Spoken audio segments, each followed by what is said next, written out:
It's my first time being at an event like this and sobrang saya niyo ngayon pala. So thank you so much for your energy. And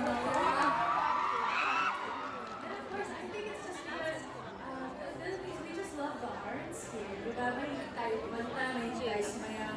And syempre, mahilig din tayo magbasa and magsulat. And so I think it's really nice na solid yung community. I think in general, Filipinos are just very passionate.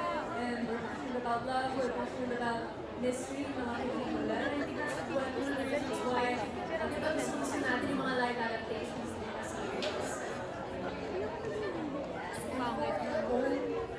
And Project Love. Yes. How do you think that this will stand out sa ating Filipino crowd?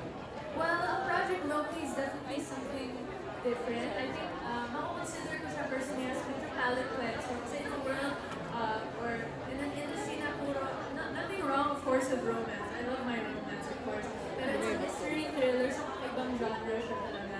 And that's why I'm really proud to be here representing Project Loki as a live So just by looking at the different stories that we have, it's no wonder Filipinos are creative. So we get drawn into the worlds they create and root for every choice that the characters make.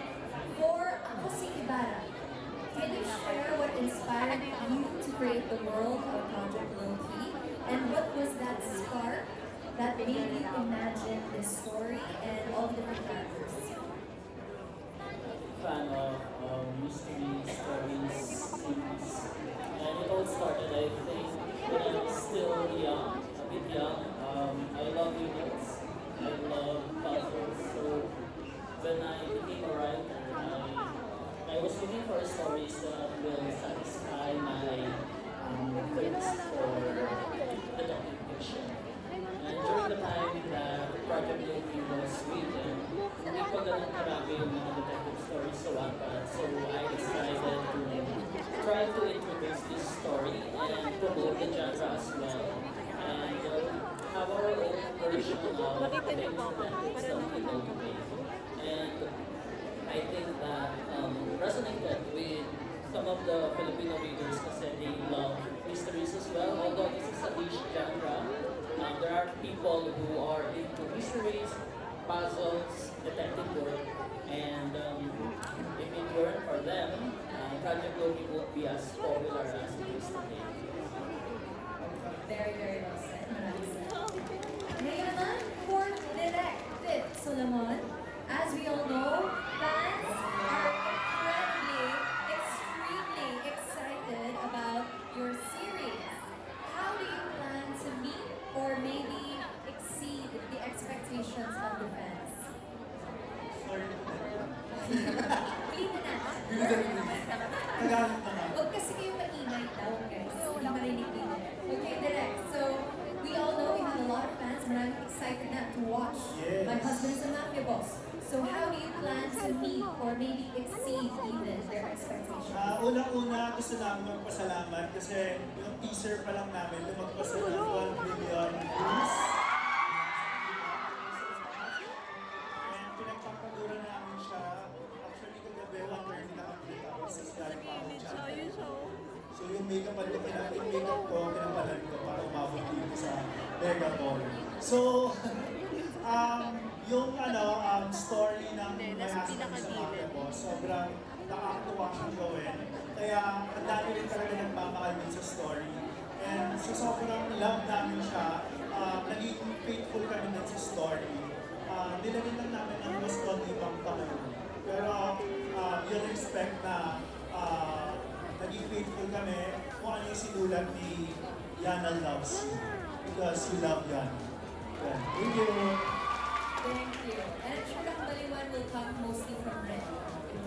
Yes. Okay, so from the director's perspective, let's move on to the actor's perspective, right? So let's dive into how they bring these characters to life. So for Joseph, my husband is a mafia boss in this particular character that you're playing. How did you approach playing a mafia boss who is both powerful and romantic? Well, first of all, thanks so much for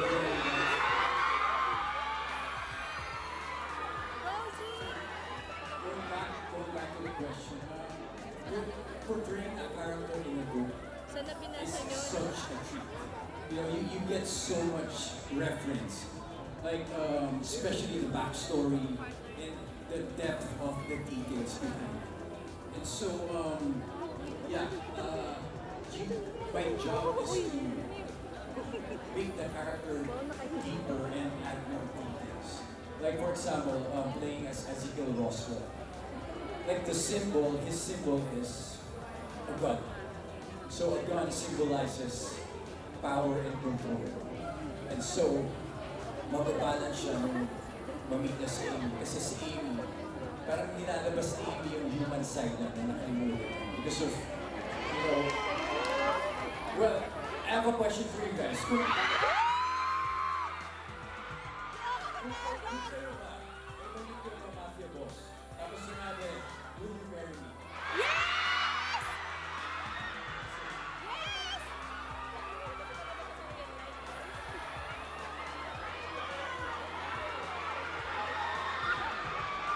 think it has gone 300 yeses to your proposal. And one last thing. One last thing. Gusto ko lang magbigay ng shoutout to Ren Escamilla. Such a talented actress. You know, abangan niyo yung performance niya dito. Right? To be honest, ito yung isa sa mga mahirap na role na na-witness ko. Kasi when you see, and so, you know, even the schedule, sobrang minsan sinasabi sa kumukuha ng sequences namin, like, siguro mga 8 hours to 10 hours before, tapos 20 sequences, but still, she nails everything. So, Thank you. Maraming salamat po. Ngayon naman, let's talk about Ren's character. Let's segue over to Ren. Amy Romero, right? What makes her unique for you, Ren? What makes her character fun and relatable despite being in such a dangerous role? First of all, bago mo sagutin yung question, gusto ko mag-thank you sa lahat po ng mga sumuporta na lumabas yung teaser namin. And of course, yung poster reveal namin yesterday. Grabe. Thank you so much, guys. Ramdam namin yung support niya kahit hindi pa kami nagsistart. So maraming salamat po. What makes her fun? Because she is Amy Romero. She is fun, and I guess one of the reasons why so many readers love her is because her uniqueness. Sobrang unique, sobrang literal no one of a kind yung character niya. Parang ako nung binasa ko yung libro, few pages pa lang ako, hindi siya mahirap mahalin, hindi mahirap mag-root for her. Parang kung pumasok sa pintuan, tapos pagpasok ko, sobrang kulay ng mundo niya, very positive energy, very full of happiness. So, of course, nung nag-start kami mag-taping, ramdam ko kung gaano kasaya i-portray siya. Kasi as a person, si Amy talaga, hindi siya mahirap i-embrace. So, I'm just so lucky na binigay niyo sa akin si Amy. Kayo talaga yung lahiran, guys. Isang kayo talaga. And because lahat kayo, ginusto niyo, hindi ko kung ano makita niyo sa akin, mukha ba ako ba? Kaya naisip ko na ako. Pero sobrang grateful ako na nakinig ang Viva Management sa inyong lahat. And thank you so much. Pero honestly then, magiging honest ako, sobrang hirap talaga. Ang hirap, sobrang challenging yung character to the point na nung workshop pa lang namin, parang wait lang, kaya mo ba? As in, question ko yung self ko. Kasi, ito, ang hirap na kailangan niya maging natural at the same time, kailangan niya maging okay, kailangan niya maging intense. So, paano? So, sobrang grateful ako kay Direct Phil. Kasi, nakalabas ngayon. Nakita niyo sa teaser, di ba? Parang natutuwa ako na marami nagsabi na hindi cringe. Kasi binantayan niya. So, na-balance talaga namin yun. And, ayun, we're just so happy ngayon na nakita niyo na yung teaser. And may pasilip na dun sa mga characters. So, sana na-embrace niyo sila. Malapit na, guys!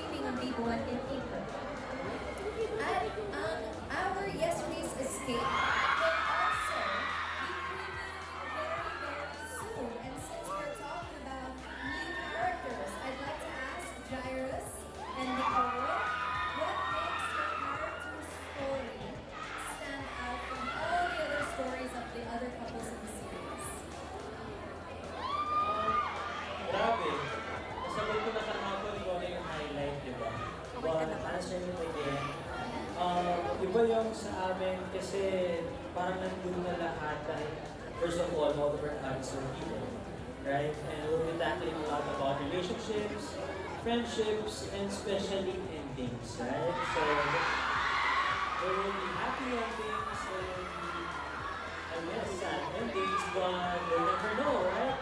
Pero that's the highlight of our story. And also yung pwede natin matutunan dito sa Oye is time. Importante yung time. Diba? Especially if you know that you're already with someone na very important to you, alam mo nang para sa'yo talaga. Don't waste time. Hindi ba? Pero bago yung lahat, ready na ba kayo sa Oye? Okay. Ayun, I guess yun yung highlights. And syempre, we would like to think why.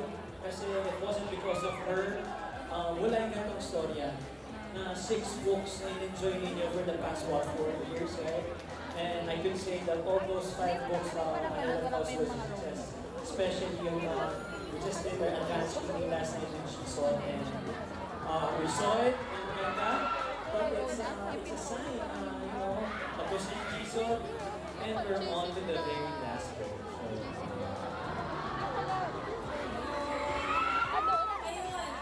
Hello po sa inyo, maraming salamat sa nagsusupport sa lahat ng mga shows namin. Thank you, Tito, dahil ginagawa namin talaga to para din po talaga sa inyo kasi sino ba naman manonood, di ba? Kaya thank you at malaking pasasalamat talaga sa mga gumawa ng libro, and you guys talaga really helped us give life to this. And si Kiara naman,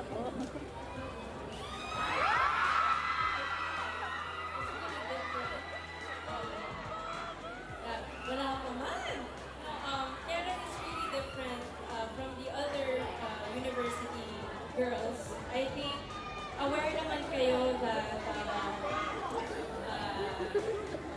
she is, it's a very challenging character. She is very loving naman. Aware naman siguro kayo. And to the point na she tends to forget herself. And I feel like it's a very special character. Mostly to me then, kasi it's close to my heart. I feel like I can relate to it so much. Pero sana hindi naman tayo mabot sa ganong klase. But naman po. And it's a very, very special character. Because I feel like I could really embody her. And I hope you guys will enjoy the way that we will portray Sean and Kara. At aabangan namin yung supporta nyo. Maraming salamat talaga po. Thank you. At lahat po, ay para sa inyo, we will give everything we can to give justice to this role, even if it will break our hearts. Thank you. Dahil naman yung supporta nyo, dahil hindi ko kailangan sa therapy. Oo. Kaya thank you. Maraming salamat. Thank you. I'm just curious, sino dito yung kasama na namin kagabi sa Gateway? Ayun. Maganda na tulog. Tulog pa. Ayan. Okay, so you know that Our Yesterday's Escape is the 6th and final installment of the University series. So, could you tell us, Jairus and Nicole, what do you think the fans will love most about this final chapter? Oy, sobrang naman. Narinig ko yun! Okay, kung hindi nakikits, basahin mo lang yun. But I feel like this is really special, not just because it's the end of the whole series, pero buong-buo na yung kwento once na tahakin na namin itong Oye. Dahil nakita rin yung mga latian na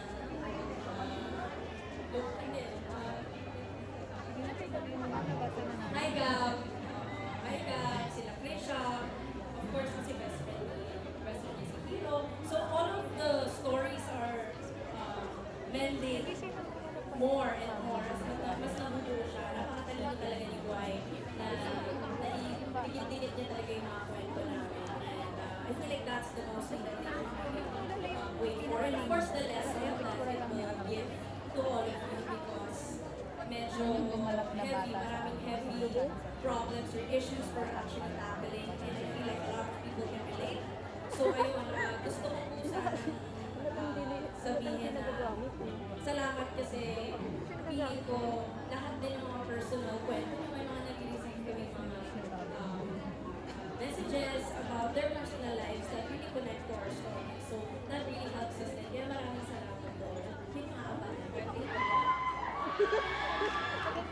Siguro, sa ito, I guess, something exciting na hindi binibigay from the first few books is yung ano yung meron kay siya namin kay Kiera. So, napansin niyo kapag pinapakalala sa intro, never pinagtabi yung picture namin, di ba? So this time, kapag tatabi na yan, at may kasama pang mga moments with Sean and Kiera. Also, it's so happy to watch na pagsama sa aming barkada. If you're gonna watch the last episode ng Jisoo, may eksena doon na ang setting na ng barkada kahit wala pa kami. Pero this time, mabubuo yung barkada. And for sure, yun yung inaantay ng lahat. Is mabuo talaga kami lahat. And kami din, kasi it's also fun to shoot with all the cast together. So, ayun. And what else? Abangan niyo yung 4 o'clock. Huwag naman sana, di ba? Pero, abangan natin kung patutuloy yung 4 o'clock o hindi. So, yun mga. Okay, now another season is also coming to Viva One, and that is Dating Alice Flores.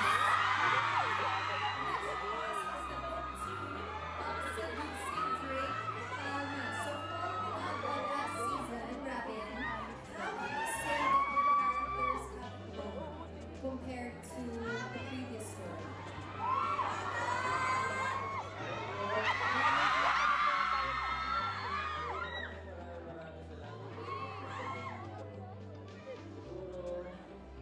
Paano sila nag-grow?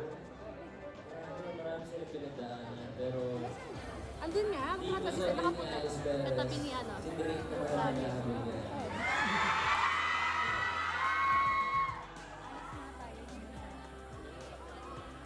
And as we all know, Wattpad adaptations cover different genres, and this one has that unique Pinoy twist that makes it extra interesting. This year, Viva brought us the mystery thriller Project Low-Key. Jada, what excited you the most when you first found out you could be a part of the story? Initially, finish pa lang sa akin. Hindi ko talaga siya in-expect kasi hindi ko nakala na magkakaroon ng parang detective series dito sa Pilipinas. I think, if I may say, diba, it might be being the first of its kind for a book to really blow up that much and to have a live adaptation. So, ayun, ako sobrang excited ako kasi nakita ko siya or tinignan ko siya as parang magandang challenge para sa akin as an artist. Lalo na ito yung first ever series ko with Viva.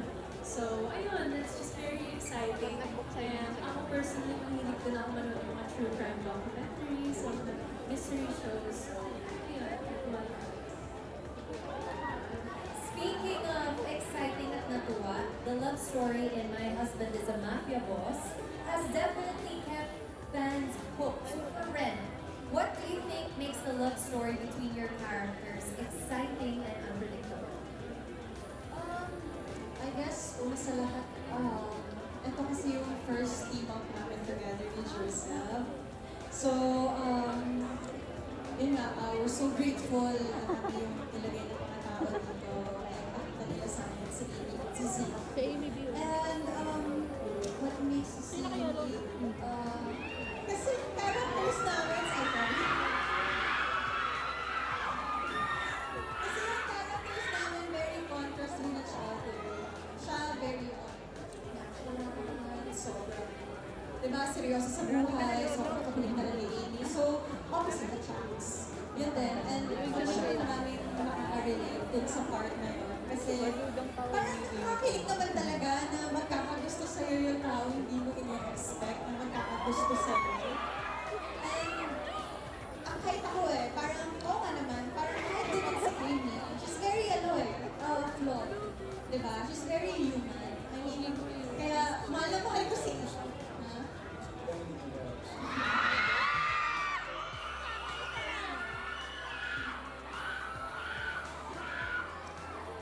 Diba? So,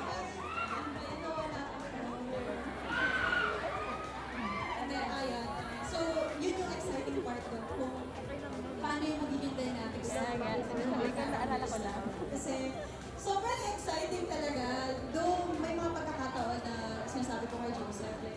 kunwari yung wedding scene. I mean, nung kinasal sila, ang nabihira.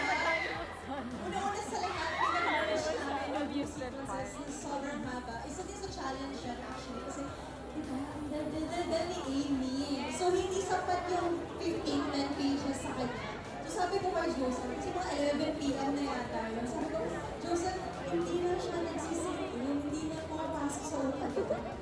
Sobrang niya ako tinulungan. Kasi, ang daming ganun pagkakataon na parang hindi mo alam kung paano ko maitatawid yung eksena ko. Buti na lang, lagi siyang nandiyan to remind me na parang, bakit hindi mo kaya? Ikaw nga yung nilagay siya. Kaya mo yan. Lagi siya naman. Siya talaga yung number one support system ko. Nakaputi talaga yung silbi. Andun sa pen. Siya yung isa ng COVID. Ayun nga. Eh di, nagpalit ng Okay, on upuan. the same note, Joseph, many readers love the kilig, comedy, action, dynamics. No? So how did you balance those emotions in your scene? Actually, napakaganda kasi ng pagkasulat nito. So, somehow, parang, hindi naman sasabihin ko effortless, pero sobrang nakatulong sa amin yung ganda ng pagkakasulat nila.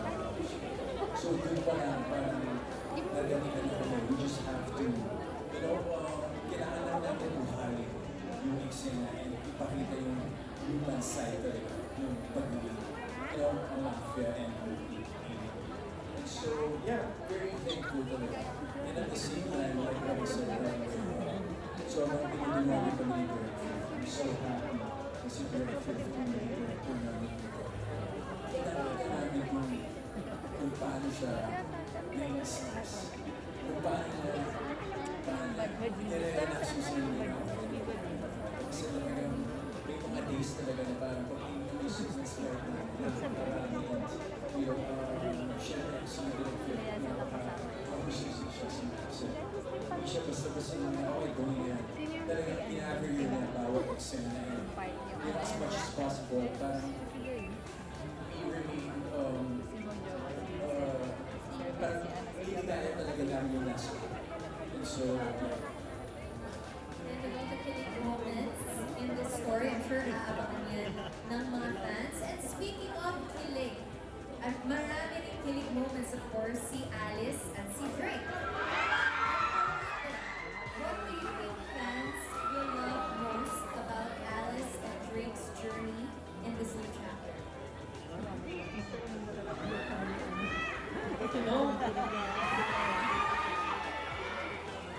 Sorry po, wala si Angela. Sorry po. Pero, ang pinaka-magugustuhan ko siguro dito, actually parang wala kayong magugustuhan kasi mas maiinis kayo ng Drake. Hindi, pero madaming mas palalim na siya ng palalim kumbaga. And ako painis na ako ng painis kay Drake sa mga nangyayari. Pero hindi ko pa siya masyadong, hindi ko pa natapos.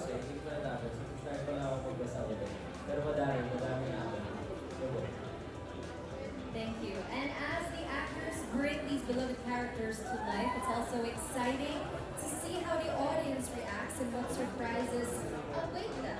For Jada, what part of Project Low-Key do you think will surprise readers the most when they watch the animated? Magugulat sila kung gano'n siya. Lagi namin pinag-usapan.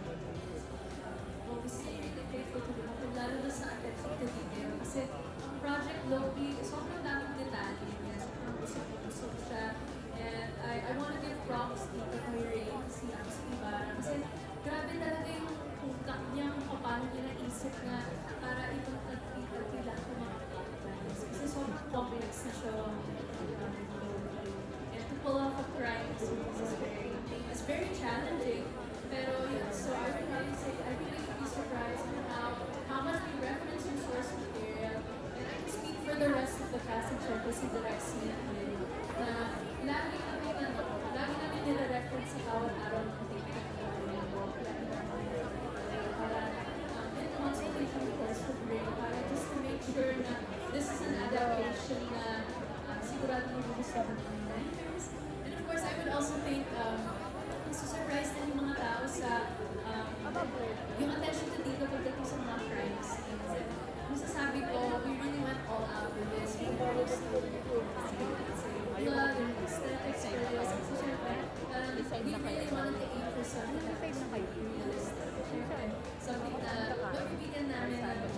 Thank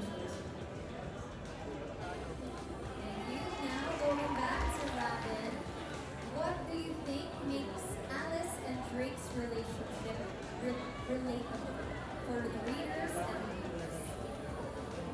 Or relatable ba kayo? Nakita mo naman siya. Siguro nakakalimutan yung mga tao. Kasi halos same yung mga nangyayari dun sa libro, nangyayari talaga sa palagi sa itong buhay, yung mga argument nila, ganyan. Tapos, basta yun.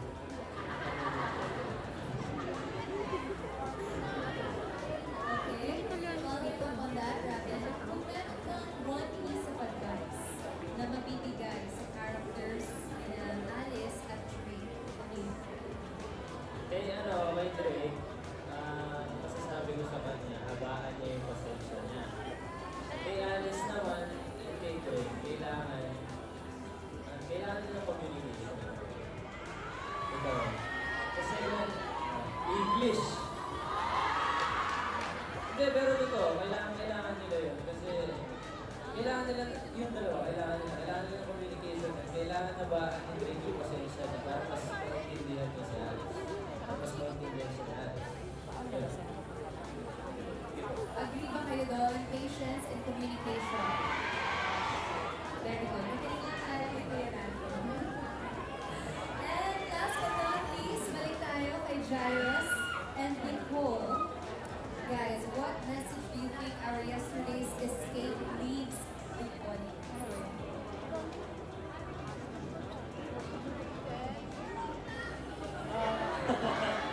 Hindi, huwag natin yung pag-time syempre yung message. But, I think it's to a message really all about relationship. Dahil nasabi ko kanina, meron relationship about friendships, the Pada, yung best of relationships.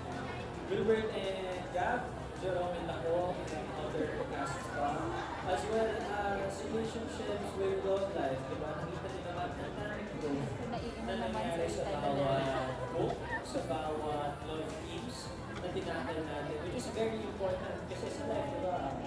Lagi tayo may growth, right? And also, siguro yung pinaka-importante sa lahat ng yun, just for sure lahat ng mga is the emotional growth na tinakal sa lahat ng growth. So, I guess, the important message here is kumuha tayo ng lessons out of ano yung mga una ng mga love teams in terms of their relationships sa love life, sa family, and also sa friends na emotional growth, kung anong growth na napanood nyo. And I guess, yun pa rin yung datangal natin sa OA kasi importante dito, hindi lang kayo basta nanonood.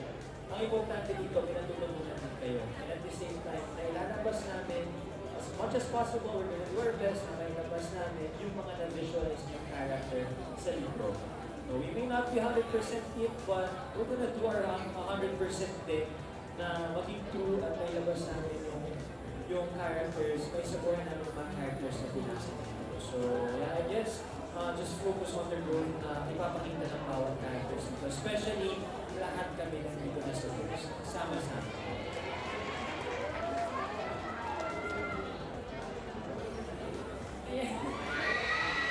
Ayun, bale, I feel like there's so many lessons here. Because with all the seasons that we went through, we're already on the 6th season, and it's very haba, iba't ibang kwento, iba't ibang lessons. At lalo na ngayon na magsasama at mabubuksan na yung kwento namin. And of course, me and Miguel also, isa pa yun. So, yeah, I know. Pati si Francis mismo nag-iinis na to. Hindi kayo nag-iisa. Pero the lessons, it's a lot. Kasi marami tao, iba-iba talaga yung pinagdadaanan natin. And I feel like, kumbaga, it's more of being sensitive about everyone. Dahil ang dami natin hindi alam tungkol sa tao. I'm speaking for you. Na parang minsan hindi pinapakita lahat tayo may pinagdadaanan. And I feel like you all have to be sensitive and always just be kind and be nice to everyone around us because there's reasons why they turned out the way that they are. And I feel like the end of the story is that despite all the darkness and all the bad things, meron pa rin mabuting mangyayari. Lalo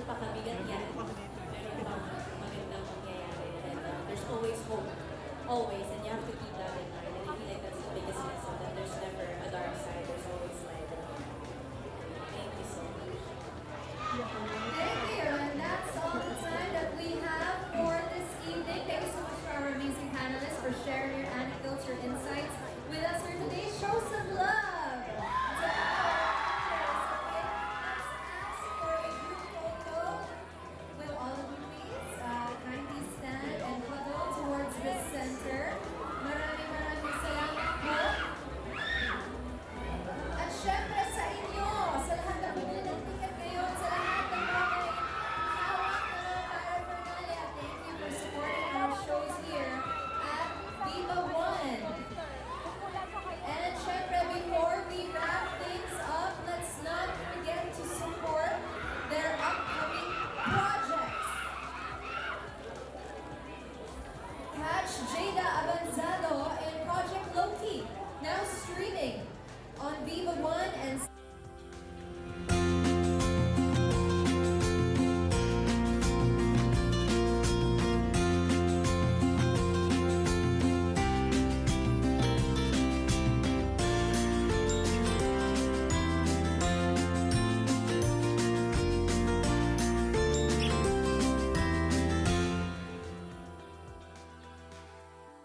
Signal Play. Okay, if we are all right.